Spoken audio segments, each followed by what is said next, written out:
ಯಾರಾದರೂ ಸತ್ತರೆ ಅವ್ರ ಕಾರ್ಯ ಮಾಡೋಕ್ಕೂ ದುಡ್ಡು ಬೇಕು. ಯಾರಾದರೂ ಹುಟ್ಟಬೇಕಾದ್ರೆ ಹೆರಿಗೆಗೆ ಆಸ್ಪತ್ರೆಯಲ್ಲಿ ದುಡ್ಡು ಕಟ್ಟಬೇಕು.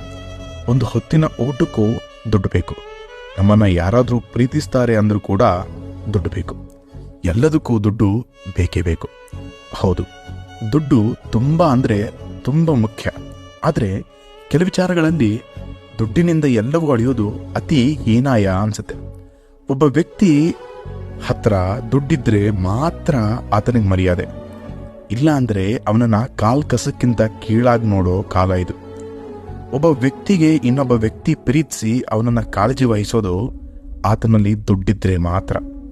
ಇವೆಲ್ಲ ನೋಡಿದ್ರೆ ಮಾನವೀಯತೆ, ಮಮಕಾರ, ಪ್ರೀತಿ ಎಲ್ಲವನ್ನ ಈಗಿನ ಕಾಲದಲ್ಲಿ ದುಡ್ಡಿನಿಂದನೇ ಕೊಂಡ್ಕೊಳ್ಳೋ ಕಾಲ ಬಂದಿದೆ ಅನಿಸುತ್ತೆ. ನಿಜಕ್ಕೂ ಇದು ಅತೀ ಘೋರ.